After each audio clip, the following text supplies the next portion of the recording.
তাহলে কিসের অহংকার? আজ যে রাজা কাল সে ভিখারি।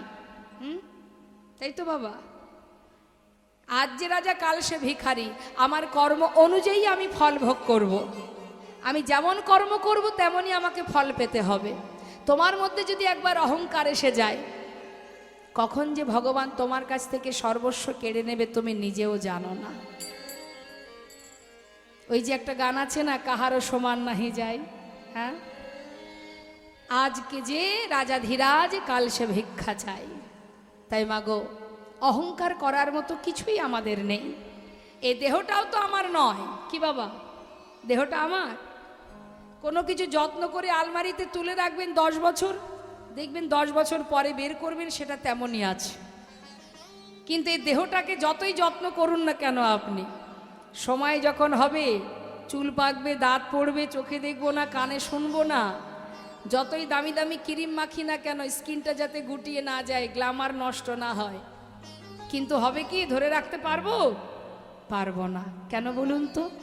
এটা তো আমার দেওয়া নয়, এটা আমার নয়, এটা তিনি দিয়েছে তাই আমি পেয়েছি। আবার যখন সময় হবে এটা ফেলে দিয়ে আমাকে চলে যেতে হবে। নিতাই গৌর হরিবোল হরিবোল। অর্থাৎ ভগবানের দেওয়া যে ঘর, এটা ভগবানের দেওয়া ঘর। এই ঘরে আমি বাস করছি। আমি মানে যে শক্তির জোরে আপনাদের সামনে দাঁড়িয়ে এখনো আপনাদেরকে আমি দেখতে পাচ্ছি, যে শক্তিতে দাঁড়িয়ে কথা বলতে পারছি, কৃষ্ণ নাম উচ্চারণ করতে পারছি, যে শক্তিতে শ্বাস প্রশ্বাস চলছে, যে শক্তিতে আজও আমি এখানে দাঁড়িয়ে আছি, সেটাই হচ্ছে আমি। সেটা যখন থাকবে না, এই দেহটা থাকবে। আর ওই যে আমি, এই যে শব্দটা আমি, এই শব্দটা চলে যাবে, আর আমি খুঁজে পাবো না, কেউ দেখতে পাবে না, আমি চলে যাব, দেহটা থেকে যাবে, অসার দেহ। তাহলে কিসের এত অহংকার, কিসের এত গর্ব আমাদের? কি লাভ? কোনো লাভ নেই। যতটুকু কর্ম করবে সেটুকুই তোমার সঙ্গে যাবে। তবে সৎকর্ম করলে সুফল পাবে, কুকর্ম করলে কুফল পাবে।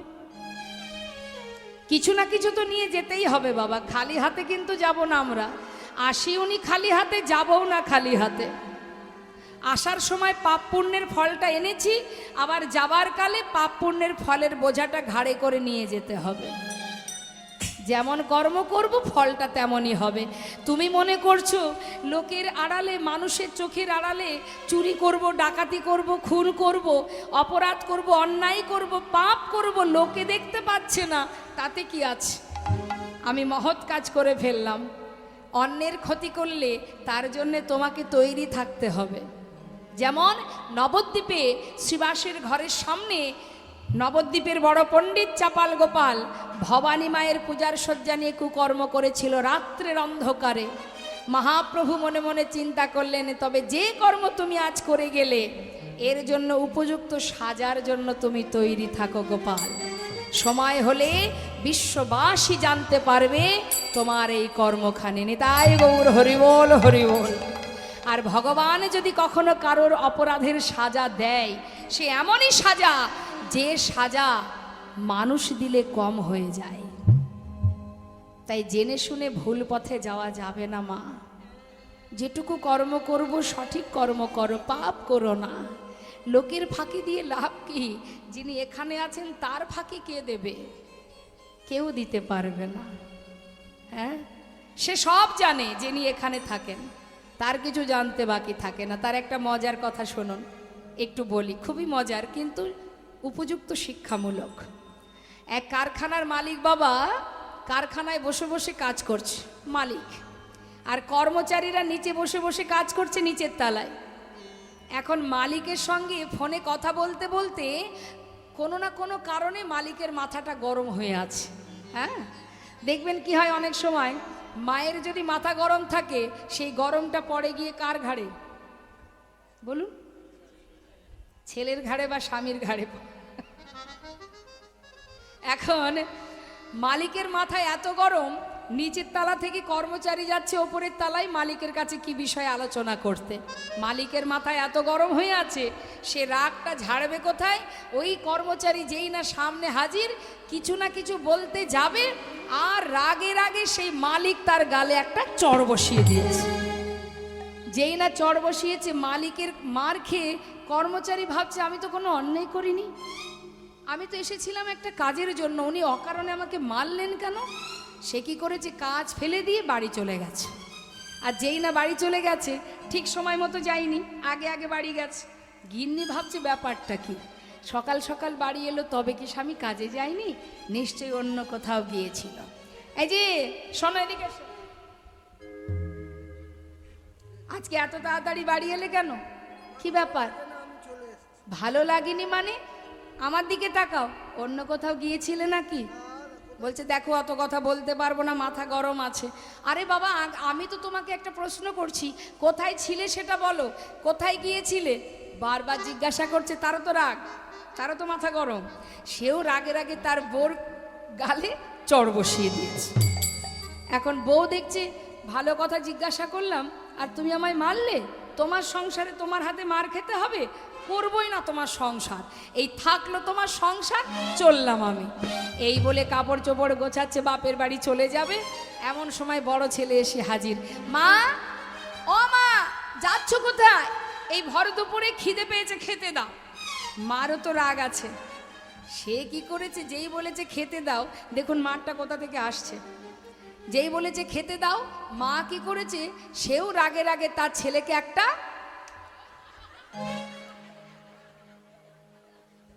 চড় বসিয়ে দিয়েছে। ছেলে বলছে আমি তোমার কাছে খেতে চাইলাম, আমি তো অন্যায় কিছু বলিনি, তুমি আমাকে মারলে কেন? দেখুন কোথা থেকে আসছে মারটা। যেই না মেরেছে, বড় ছেলে ঠিক করেছে আমি আর খাবোই না, বাড়িতে বাজারে চলে যাব। এই বলে বড় ছেলে যখন নিচে নেমে যাচ্ছে, ছোট ভাই নিচে খেলা করছিল, সেই ছোট ভাই বলছে দাদা, এই দাদা কোথায় যাচ্ছিস? এ দাদা আমাকে নিয়ে চল না, আমি যাব। দাদারও তো মাথা গরম, দাদাও রাগে রাগে ভাইকে দিয়েছে এক চড় বসিয়ে। যেই না মেরেছে, ভাই চিন্তা করছে দাদা আমায় মারলো, হ্যাঁ এখন সে তো ছোট, সে তো দাদাকে পাল্টা মারতে পারছে না। সে কি করেছে, ওই পাশে একটা কুকুর শুয়েছিল, খুঁজে খুঁজে একটা লাঠি জোগাড় করে সেই রাগে রাগে কুকুরকে গিয়ে মেরে। আর কুকুর কি করবে, অকারণে মার খেয়ে ছুটতে ছুটতে রাস্তাতে উঠে একজনকে দিয়েছে কামড়িয়ে। কাকে কামড়িয়েছে জানেন? সেই কারখানার মালিক। এবার বোঝো ঠেলা, একটা চড়ের ফল কতদিন ভোগ করতে হয়। এটা ভগবানেরই খেলা গো মা, কখন কিভাবে কিভাবে সাজা দেবে তোমায় তুমি নিজেও জানো না।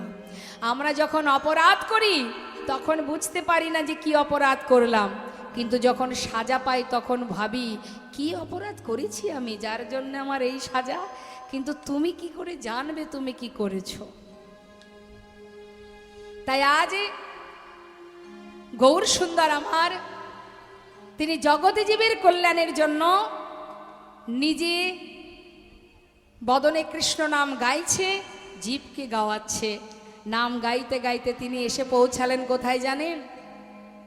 রাঢ় দেশের মাটিতে, অর্থাৎ বীরভূম জেলায়। বীরভূম জেলার রাঢ় দেশের মাটিতে গিয়ে পৌঁছালো গৌরহরি। 3 দিন রাঢ় দেশে করিয়া ভ্রমণ, কৃষ্ণ নাম না শুনিয়া প্রভু করেন ক্রন্দন। প্রভু করেন ক্রন্দন। কাছে মা, কেন কাছে জানেন? রাঢ় দেশের মাটিতে 3 দিন ধরে ঘুরছে গৌরহরি, কিন্তু কোথা থেকেও তিনি হরিনাম শুনতে পাচ্ছে না। তা গৌরহরি মনে মনে ভাবছে যে এই রাঢ় দেশের মাটিতে কোথাও কি একটু হরিনাম শোনা যাবে না? কেউ কি হরিনাম গাইতে জানে না? ধোলাই গড়াগড়ি দিয়ে রাঢ় দেশের মাটিতে প্রভু আমার কাঁদছেন গৌরহরি। ধোলাই গড়াগড়ি দিয়ে যখন কাঁদছে মা, গৌরহরির চোখের জল পড়ছে কোথায়? ওই রাঢ় দেশের কঠিন কাকর বালির মধ্যে। যখন ওই চোখের জল পড়ছে, গৌরহরির চোখের জল, সেইখান থেকে সৃষ্টি হলো ভক্তি রানীর। নিতাই গৌরহরি। যেই ভক্তি রানীর জন্ম হলো সে থাকবে কোথায়? প্রভু তো আমার ধুলায় গড়াগড়ি দিয়ে কাঁদছে, কিন্তু সেই ভক্তি রানীর যে জন্ম হলো সে থাকবে কোথায়? এদিকে কি হয়েছে, রাঢ় দেশের মাটিতে হয়তো যারা গিয়েছেন দেখেছেন, ওই বীরভূম বাঁকুড়া ডিস্ট্রিক্টে কি দেখা যায়, ছোট ছোট গরু বাছুরগুলোকে নিয়ে গ্রামের খুবই দরিদ্র যারা, তারা সারাদিন তাদের তৃণ সেবা করায়, সন্ধ্যা হলে যার যার ধেনু যার যার গরু তার তার ঘরে পৌঁছে দেয়, বিনিময়ে মাসে একটা পয়সা পায়, তাতে তার সংসার কেটে যায়। তাই এটা আজকের দিনে নয়, সেই সময় থেকে হয়ে আসছে।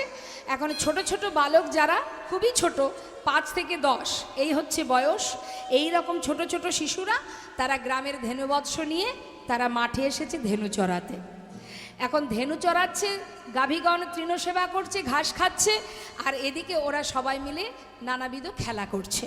তা এই যে 5 থেকে 10 ছোট ছোট বালক, তাদের নামগুলো তাদের মধ্যে ডাকাডাকি হয়, মানে বন্ধুদের মধ্যে ডাকাডাকি হয়। দেখবেন বাবা, কাগজে কলমে একটা নাম থাকে, আবার অনেকে দেখবেন আদর করে এক নামে ডাকে, আবার বন্ধুরা বন্ধুরা দেখবেন ডাকাডাকি করে, তাদের মধ্যে এক রকমের নাম থাকে। তা এখন এই যে বন্ধুদের মধ্যে ডাকাডাকি, এই রকম কিছু নাম, কারোর নাম বিড়বিড়ে, কারোর নাম পটলা, নিধিরাম, সিধিরাম, ক্যাবলা, এই হচ্ছে ডাক নাম। হ্যাঁ, এখন এদের মধ্যে বলা বলি হচ্ছে, বিড়বিড়ে বলছে, এই পটলা এদিক শোন শোন, প্রতিদিন তো আমরা মাঠে খেলা করি, জানিস তো আজ না একটা ভালো খেলা করব, নূতন খেলা। শোন, আমরা যখন সন্ধ্যাবেলা ঘরে ফিরি, ঠাকুর দাদা আমাকে কোলে বসিয়ে ভালো ভালো গপ্প শোনায়। ঠাকুর দাদা গপ্প শোনাচ্ছে, তিনি নাকি লগদ্বীপে গিয়েছে। এই শোন শোন, হ্যাঁ, লবদ্বীপ নয়, নবদ্বীপ। বলছে আরে লগদ্বীপ, সে আবার কি, বল নবদ্বীপ। মানে ভাষাটাও পরিষ্কার হয়নি মা, 5 বছর বয়স তো ঠিক করে বলতে পারে না। এবার তার ভিতরে আবার যাদের একটু বয়স বেশি, তারা আবার পরিষ্কার করে বলতে পারে। সে বলছে এই বল নবদ্বীপ। আচ্ছা হলো হলো, শোন না, ওই লগদ্বীপে নাকি একটা সোনার মানুষ আছে। শোন না, তাকে নাকি দেখতে সোনার মতো, তাই তাকে সবাই সোনার মানুষ বলে ডাকে। জানিস ক্যাবলা, ওই সোনার মানুষ নাকি হরি নামের খেলা করেনি, তাই গৌর হরি বল। এখন গৌর হরি কিন্তু মা ওই ছোট ছোট বাচ্চাদের কথাগুলো দূরে দাঁড়িয়ে দাঁড়িয়ে শুনছেন। হ্যাঁ, আর বলা বলি করছে, শোন এই ক্যাবলা, এই ওই হরি নামের খেলা আজ আমরা খেলবো, কেমন? ক্যাবলা বলছে, শোন, নাম আমার ক্যাবলা হতে পারে, বুদ্ধি কিন্তু আমার 16 আনা আছে। হরি নামের খেলা করতে গেলে খোল লাগে, করতাল লাগে। এই খোল করতাল কোথায় পাবি? বিড় বিড়ে বলছে, ক্যাবলা রে, এই জন্য বেছে গুছে তোর মা ভালো নামটাই দিয়েছে। শোন, হরিনাম করতে গেলে খোল করতাল লাগে ঠিক, আমার ঠাকুর দাদা বলেছে খোল করতাল নাকি আলাদা করে লাগে না, সবার কাছে খোল করতাল আছে। তাই নাকি? কই দেখি, দেখা খোল করতাল কোথায় আছে। এই দেখা, এটা কি? এটা হচ্ছে করতাল, আর খোল কোথায়? দেহ খোল। বাহ, এই তো সবই জানে, কে বলেছে? হ্যাঁ, এখন ক্যাবলাই শুধু জানে না, সবাই জানে। বলছে শোন, ওই এই যে আমাদের দেহটা, এটাও একটা খোল। ঠাকুর দাদা বলেছে এই দেহ খোলটাও গোবিন্দ সেবায় বাজে। কতক্ষণ বাজে জানিস? বাজে খোল, বাজে খোল, বাজে খোল, বাজে খোল, বাজে খোল, বাজে খোল, বাজে খোল, বাজে খোল, হরি নামে কৃষ্ণ নামে বাজে খোল, বাজে খোল, হরি নামে আর কৃষ্ণ নামে বাজে খোল, বাজে খোল। হরি নামে কৃষ্ণ নামে। এই যে কত সময় বাজে রে? কত সময় জানিস? ঠাকুর দাদা বলেছে দেহে প্রাণ আছে যতক্ষণ বাজে খোল, বাজে খোল, দেহে প্রাণ আছে যতক্ষণ বাজে খোল বাজে খোল। এই শোন, এই যে খোল এটা আবার বাজে হয়ে যায়। কখন হয় জানিস? বাজে খোল বাজে খোল। বাজে খোল বাজে খোল। বাজে খোল বাজে খোল। দেহের প্রাণ পাখি উড়ে গেলে হয় বাজে খোল বাজে খোল। দেহে প্রাণ পাখি উড়ে গেলে হয় বাজে খোল বাজে খোল। যত সময় প্রাণ থাকে তত সময় বাজে, মানে বাজানো যায়। আর যখন প্রাণ পাখি উড়ে যায় তখন হয়ে যায় বাজে। বাজে মানে খারাপ। আচ্ছা, তাহলে খোল হলো, আবার করতালও আছে। আছে তো সবার কাছে আছে? কই দেখি খোল করতাল দেখান। হাত তুলতে হবে।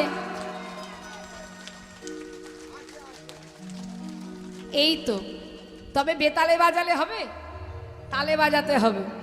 হ্যাঁ, তালে তালে। হ্যাঁ, তাল খেয়েছেন? তাল বেশি বেশি খাবেন, তাহলে তাল হবে।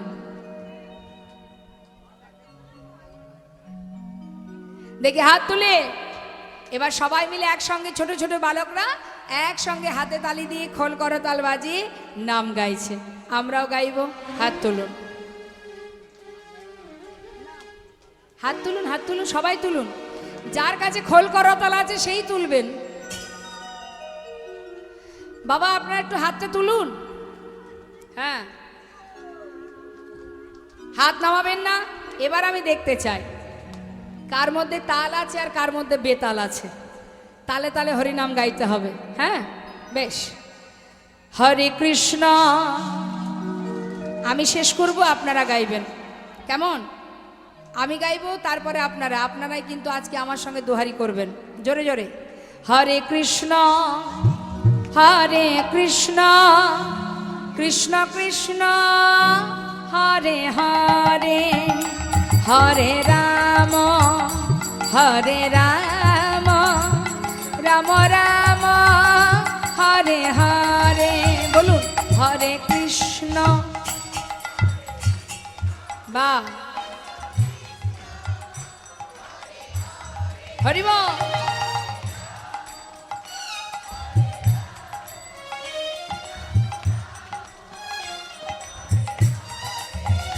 হরে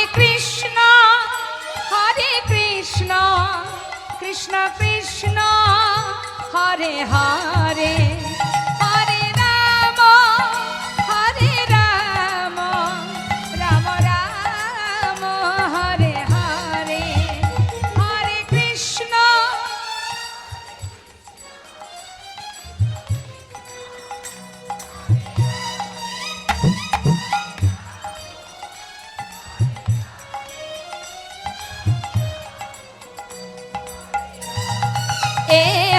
কৃষ্ণ। হরে কৃষ্ণ কৃষ্ণ কৃষ্ণ হরে হরে, জয় গৌর হরি বল। হরে রাম রাম রাম হরে হরে, হরে কৃষ্ণ কৃষ্ণ কৃষ্ণ হরে হরে, হরে রাম রাম রাম হরে হরে। হরি বল হরি বল, জয় গৌর হরি বল। এমন ভাবে যদি মধুর হরিনাম করে ভক্তগণ, ভগবান কি দূরে থাকতে পারে? গোপ বালকের মুখে শুনিয়া কৃষ্ণ না, তথায় আসিয়া প্রভু করেন বিশ্রাম। ছোট ছোট বালকের মুখে হরিনাম শ্রবণ করে প্রভু আর দূরে থাকতে পারলেন না। তিনি ছুটতে ছুটতে সেই শিশুদের কাছে এসে তাদের বদনটা দুহাত দিয়ে ধরে জিজ্ঞাসা করছে, বালক, এমন মধুর হরিনাম কোথায় পেলি তোরা? বল বাবা, আবার বল, আমি একটু আস্বাদন করি, কোথায় পেলি তোরা? এদিকে ভক্তিরানী তিনি আর কোথায় থাকবে? ছোট ছোট শিশুদের হৃদয় মন্দিরে প্রবেশ করেছে। কি গো মা, ভক্তি কোথায় থাকে? যেখানে লোভ লালসা কামনা বাসনা চাওয়া পাওয়া কিচ্ছু নেই। ফুলের মতো পবিত্র ছোট্ট ছোট্ট শিশু তাদের হৃদয় মন্দিরে প্রবেশ করেছে ভক্তি রানী। আর এদিকে সেই অপূর্ব রূপ দর্শন করে শিশুগণের ভয় ধরে গেছে। এমন রূপের মানুষ তো আগে কখনো তারা দেখিনি। সর্ব অঙ্গ থেকে জ্যোতি বাহির হচ্ছে, তাই না দেখে ভয়ে ভীত হয়ে ডাকছে, ক্যাবলা, এই পটলা। হ্যাঁ বল। দেখ দেখ দেখ, এই দেখ আমাদের এই এই হরিনাম শুনে না কোথা থেকে এই আগুন জ্বলা মানুষটা যেন আমাদের কাছে এসে দাঁড়িয়ে ওই দেখ আবার আদর করছে রে। বড্ড ভয় লাগছে আমার। হ্যাঁ রে, বলছি দেখ ভয় করার কি আছে, দেখছিস না আদর করছে, চুম্বন করছে, ভালোই হবে বল। হ্যাঁ, এখন প্রভু মাঝখানে বসে আছে আর শিশুরা ঘুরে ঘুরে হরিনাম করছে। আর পিছন দিকে আসছে কে মা? নিত্যানন্দ প্রভু ভাইকে ধরার জন্য। হঠাৎ সে দূর থেকে দেখছে যে নিমাই ছোট ছোট বালকের মাঝখানে বসে আছে। নিতাই গৌর হরি বল। মনে মনে চিন্তা করছে, নিমাই রে তুই তো হরিনামের পাগল, যেখানে হরিনাম সেখানে তুই, তা আজ যেখানে তুই বসে আছিস ওখান থেকে ওঠার ক্ষমতা তোর আর নেই। আর এটাই আমার সুযোগ, এই সুযোগটা কাজে লাগিয়ে আমি আমার কার্য সিদ্ধি করব। তিনি কি করেছেন, তিনি আর সামনে না গিয়ে দূরে গাছের একটা আড়ালে লুকিয়ে আছে। হরি বল। আর এদিকে প্রভু আমার ছোট ছোট বালকদের মাঝখানে বসে পড়েছে। কেন মা, হরিনামে বাধা পড়ে গেল যে? হ্যাঁ, কি দিয়ে বাঁধলো তাহলে বালকগণ? টাকা পয়সা দিয়ে বেঁধেছে? কি দিয়ে বেঁধেছে? হরিনাম দিয়ে, শুদ্ধ ভক্তি দিয়ে। হ্যাঁ, তাই তো মহাজনের পাশে দাঁড়িয়ে লীলা দর্শন করে বলছেন, কেবল ভক্তি ডরে তারে যাই গো বাধা, শুধু ভক্তি ডোরে তারে যাই গো বাধা, সহজ সরল হৃদয় দিয়ে শুধু ভক্তি ডরে যাই গো বাধা।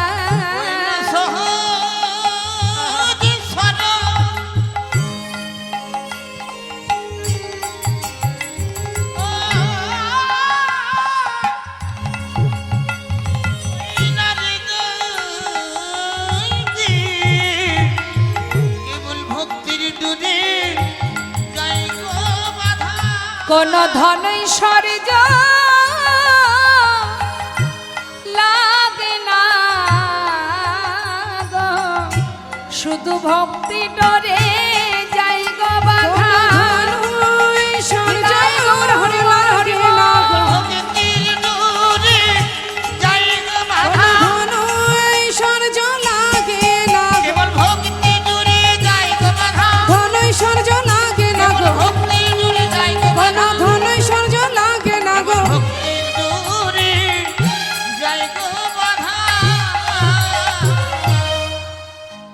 গৌরহরি তো বাধা পড়ে গেছে বাবা।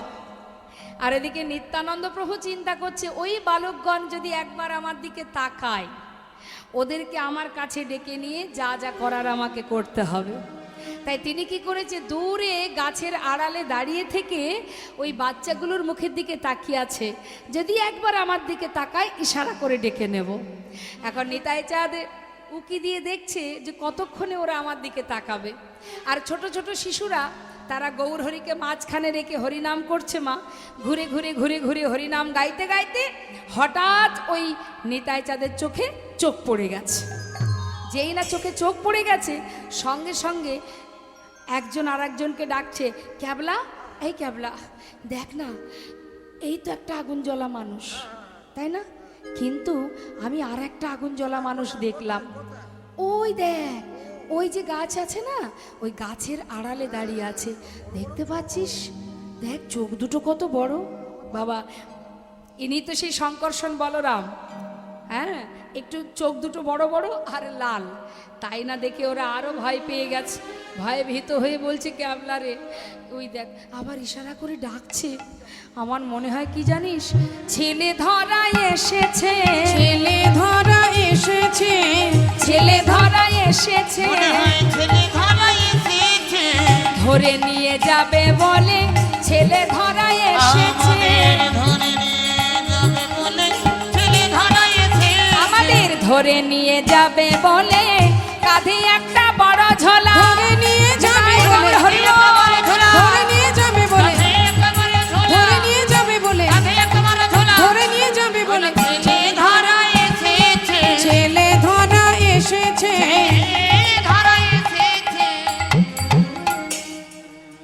যত বড় একটা ঝোলা আছে ওই ঝোলার মধ্যে ভরে নিয়ে চলে যাবে। দেখছিস না বারবার ডাকছে, এদিকে নিত্যানন্দ প্রভু বারবার ইশারা করে ডাকছে বাচ্চাগুলোকে। আর ছোট ছোট শিশু তারা ভয়ে একজন আর একজনকে জড়িয়ে ধরে বলছে, এ ক্যাবলা ডাকছে, ওই দেখ, যা না, যাবি না, যাবি না, এই পটলা, এই পটলা, হ্যাঁ যাবি না কি? আমি যাব না, তুই যা। এই যাবানি ক্যাবলা তুই যা, তুই যা। ক্যাবলা বলছে আমার নাম ক্যাবলা, বুদ্ধি তো আমার কম নেই। আমাকে ধরে নিয়ে গেলে মা কাঁদবে না? হ্যাঁ দেখেছো কাণ্ড, বুদ্ধির বেলায় 16 আনা। এই যাবি না? কেউ কি ছেলে ধরার কাছে যেতে চায় বলুন দেখি? গুরুজনরা কি বলে, বাচ্চাদের বলে না এই দুপুরবেলা পথে ঘাটে যাবি না, ছেলে ধরারা কিন্তু ধরে নিয়ে যায়। ওরাও সেটা জানে, কেউ যেতে চাইছে না। মাঝখানে একজন আছে নিধিরাম সর্দার। হ্যাঁ বলছি এক কাজ কর, তুই যা। আমি, আমার কোনো ব্যাপারই না। খালি বলিস আমার খুব সাহস। ঢাল নেই তরোয়াল নেই, নিধিরাম সর্দার, দেখবেন তার খুব সাহস। এদিকে বুকের মধ্যে ভয়ে দূর দূর করছে, আবার ওপরে সর্দারি দেখাচ্ছে। এই আমি যাই। এই শোন, এক কাজ কর, ওই আমাদের গলায় যে গামছাগুলো আছে না, এই গামছাগুলো একটার সঙ্গে একটা বাঁধলে কি হবে, অনেক লম্বা হবে। এই বেঁধেছিস? দে। এক ক্যাবলা শোন, গামছার এই কোনাটা আমি মাজায় বাঁধবো। আমি যাব ছেলে ধরার কাছে, আমাদের কি আর বুদ্ধি কম আছে নাকি? হ্যাঁ শোন, ওই এক ক্যাবলা, আরে বাবা বেশ, একে একে বলতে হবে, এই নাকি আবার বন্ধুত্ব। এই ভালো করে শোন, আমি মাজায় বাঁধবো আর তোরা সবাই মিলে ওই গামছার কোনাটা ধরে থাকবি। যেই ওই ছেলে ধরার কাছে আমি যাব, বুঝলি তো? বুঝলি? শোন, ছেলে ধরার কাছে যেই যাব, যেই দেখবি আমাকে ঝোলার মধ্যে ভরছে, এই শুনতে পাচ্ছিস তো? যেই দেখবি আমাকে ঝোলার মধ্যে ভরছে, আর তোরা গামছার ওই কোনাটা ধরে এক টান দিবি, আর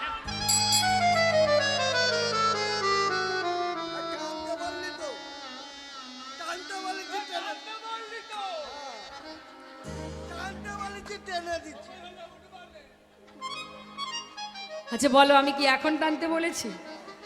এই জন্য বেঁচে গুছে ঠিক নামটাই দিয়েছে তোর মা বাবা। তোর নামেও ক্যাবলা, তুই বুদ্ধিতেও ক্যাবলা। এই শোন, হবে না, এদের দিয়ে কিচ্ছু হবে না। ঠিক আছে, দেখছি কি করা যায়। এই তোরা যাবি না তো? ঠিক আছে, যাচ্ছে নিধিরাম সর্দার, কিন্তু কিভাবে যাচ্ছে দেখুন মা।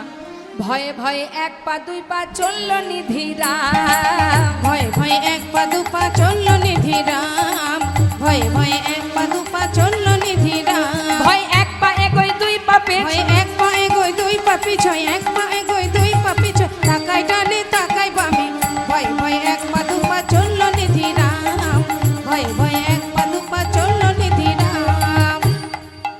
এগোতে পিছোতে সামনে গিয়ে দাঁড়িয়েছে। আর যেই না দাঁড়িয়েছে, নিত্যানন্দ প্রভু বলছে, আয়, ভয় পাওয়ার কিচ্ছু নেই, আমার কাছে আয়। কাছে ডেকে নিয়ে ঝোলা থেকে একটা মিঠাই বের করেছে। যেই না মিঠাই দিয়েছে, দেখবেন বাচ্চারা খাবার পেলে খুশি হয়ে যায়। যেই না মিঠাই দেখেছে, তখন নিধিরাম সর্দার বলছে, ও ভেবেছিলাম ঠাকুরটা খারাপ, এখন দেখছি বেশ ভালো ঠাকুর। হ্যাঁ, মিঠাই দিয়েছে। ও ঠাকুর, জানো তো, ভেবেছিলাম তুমি খুব খারাপ, এখন দেখছি তুমি খুব ভালো ঠাকুর। দাঁড়াও, এক্ষুনি আসছি।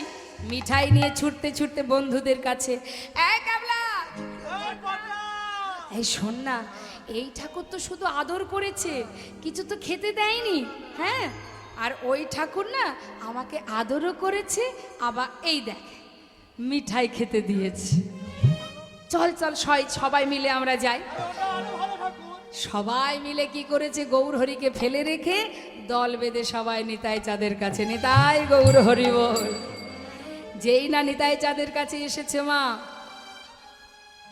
নিতাই চাঁদকে দর্শন করে বলছে, ঠাকুর তুমি তো খুব ভালো, কিন্তু তোমার এই ঝোলাটা দেখে আমরা ভয় পেয়েছি।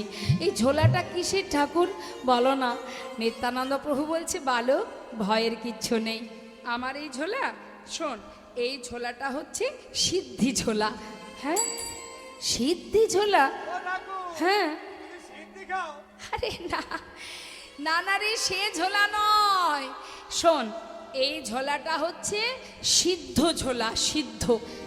ও ঠাকুমা দিদিমারা যে কাপড় কাচে সিদ্ধ করে সেই ঝোলা? আরে না রে বাবা, কি করে বোঝাবো এদের? শোন, শিশু তো বা শিশু মন কি করে বোঝাবে? তখন নিত্যানন্দ প্রভু বলছে, শোন, আমার এই ঝোলার কাছে যে যা চায় সে তাই পায়। জাদু ঝোলা, হ্যাঁ। শোন, একজন আর একজনকে বলছে, তাহলে ঝোলায় যা চাইবো তাই পাবো। নিত্যানন্দ প্রভু বলছে, শোন, তোরা যা চাইবি আমি তোদের তাই দেব। বল তোরা কি চাস, বল কি চাস, কি খাবি বল, এক্ষুনি দেব।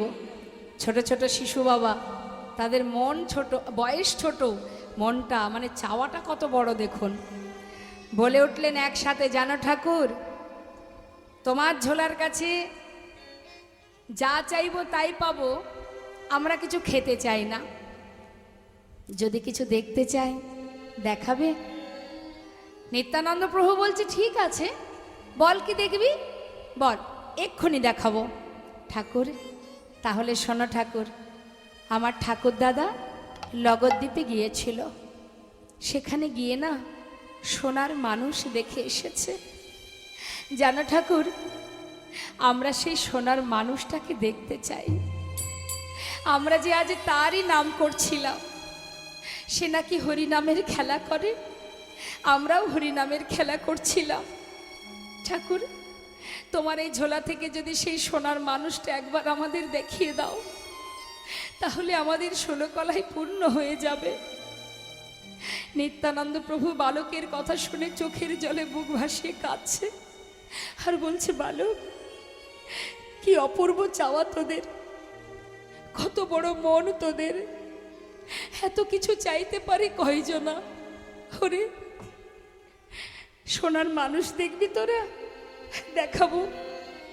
তার আগে একটা কাজ করে দিবি। কি কাজ? যে মানুষটা তোদের মাঝখানে বসে হরিনাম শুনছে, ও যদি বৃন্দাবনের পথ জিজ্ঞাসা করে, ওকে বৃন্দাবনের পথটা যেন দেখাবি না, শান্তিপুরের পথ দেখিয়ে দিবি। ঠাকুর, তুমি মিথ্যা কথা শেখাচ্ছ? ঠাকুর দাদা বলেছে মিথ্যা বললে পাপ হয়। ঠিকই বলেছে, তবে বাবা, আজকের মিথ্যা বললে যদি তোদের কোনো পাপ হয়ে থাকে, তার জন্যে আমি আছি। যত পাপ হবে তোদের সব আমি নিয়ে নেব। আমার এইটুকু উপকার করে দে। ওর জন্য গোটা নদিয়াবাসী সবাই গঙ্গার জলে নিজেদেরকে বিসর্জন করতে চলেছে, সবাই প্রাণ হারাতে বসেছে। যা বাবা, একটা বার আমার এই উপকার করে দে। ঠাকুর, ওই মানুষটার জন্য সবাই কাঁদছে? আচ্ছা ঠাকুর, তুমি চিন্তা করো না, আমরা ওনাকে শান্তিপুরের পথ দেখিয়ে দেব, কিন্তু আমাদের ইচ্ছা পূর্ণ করো। তুমি যে বললে আমাদের সোনার মানুষ দেখাবে, কই দেখাও। নিতাই চাঁদ বলে উঠলেন, বালক, তোরা তো শিশু, তাই তাকে কাছে পেয়েও চিনতে পারিসনি। জানিস বাবা, সেই সোনার মানুষ আর কেউ নয়, যে তোদের মাঝখানে বসে হরিনাম শুনছে, যাকে ঘিরে তোরা সবাই মিলে হরিনাম করছিস, ওই সেই সোনার মানুষ নদিয়ার চাঁদে সোনার হরিবল হরিবল, যার জন্য সবাই কাঁদছে বাবা, ওই সেই সোনার মানুষ, ওই সেই নদিয়ার চাঁদ। ঠাকুর, তুমি যদি না দেখাতে আমরা কোনোদিন তাকে চিনতে পারতাম না। তুমি যে কত ভালো ঠাকুর, তুমি জানো না। আমরা একবার প্রণাম করব, বেশ, তবে আমার কথাটা যেন মাথায় থাকে, ভুলে যাস না। ঠিক আছে, চিন্তা করো না ঠাকুর, একবার আমাদের নয়ন ভরে দর্শন করতে দাও। সবাই মিলে নিতাই চাঁদের চরণে প্রণাম করে দল বেঁধে গৌরহরির কাছে এসে দাঁড়িয়েছে। যেই না কাছে এসে দাঁড়িয়েছে, গৌরহরি ছোট ছোট বালকদের দর্শন করে বলছে, বালক, এই বালক, তোরা তো আমার পাশেই ছিলি, হঠাৎ করে কোথায় গিয়েছিলি তোরা? আমায় একটা কথা বলবি? বলো ঠাকুর। বল না বাবা। বৃন্দাবনে যাব কত দূর, কোন পথে যাব? ও ঠাকুর, তুমি বৃন্দাবনে যাবে? এসো এসো এসো। কোথায় গেল মা? শান্তিপুরের পথ দেখালো, বৃন্দাবনের দিকে কিন্তু গেল না। শান্তিপুরের দিকে হাতটা বাড়িয়ে বলছে, ও ঠাকুর, ঠাকুর এই দেখো, এই পথে যাও ঠাকুর, এই পথে, এই পথে যাও ঠাকুর, এই পথে, এই পথে যাও ঠাকুর, এই পথে, এই পথে যাও ঠাকুর, এই পথে। শ্রী বৃন্দাবন যমুনা পুলিন, বৃন্দাবন যমুনা পুলিন, শ্রী বৃন্দাবন যমুনা পুলিন, বৃন্দাবন যমুনা পুলিন, দেখিতে পাইবে যেতে, তুমি দেখিতে পাইবে যেতে, তুমি এই পথে যাও ঠাকুর, এই পথে। এই পথে যাও ঠাকুর, এই পথে। যেই না মা শান্তিপুরের পথটাকে বৃন্দাবন ভেবে গৌরহরি যাচ্ছে, নিতাই চাঁদ চিন্তা করছে, যাক তাহলে এতক্ষণে আমার আশা পূর্ণ হলো। নিমাই শান্তিপুরের পথ ধরেছে, এবার আমাকে যেতে হবে নিমাইয়ের পাছু পাছু। দেরি না করে এবার গৌরহরির পাছু পাছু নিতাই চাঁদ ছুটছে, যাচ্ছে। দূর থেকে নিমাইকে দেখতে পেয়ে বলছে, ওই তো নিমাই, ওই তো নিমাই, ওই তো আমার ভাই নিমাই। বারবার যখন পিছন থেকে নিমাই নিমাই বলে চিৎকার করছে, গৌরহরি মনে মনে ভাবছে, তবে কি কেউ আমাকে ধরতে আসছে? মনে মনে ভাবছে, কিন্তু পিছন দিকে তাকাচ্ছে না, সামনের দিকে এগিয়ে যাচ্ছে। আর মুখে কি বলছে? ধরতে আমায় পারবে না গো, ধরতে আমায় পারবে না গো, ও যাব মধুর বৃন্দাবন। ধরতে আমায় পারবে না গো, ধরতে আমায় পারবে না গো, যাব মধুর বৃন্দাবন। না না, ধরতে আমায় পারবে না গো, না না, ধরতে আমায় পারবে না গো, আমি যাব মধুর বৃন্দাবন। যেথায় শ্যাম সুন্দর মদন মোহন, শ্যাম সুন্দর মদন মোহন, যেথায় শ্যাম সুন্দর মদন মোহন, শ্যাম সুন্দর মদন মোহন, করে মুরলি বাদন, যমুনা পুলিনে বৃন্দাবন। আর ধরতে আমায় পারবে না না না না, গো, ধরতে আমায় পারবে না গো, যাব মধুর বৃন্দাবন। বাঁশিতে ডেকেছে মোরে মোরে মোরে,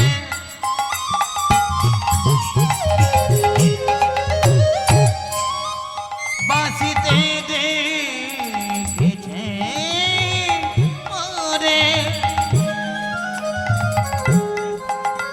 বাঁশিতে ডেকেছে মোরে।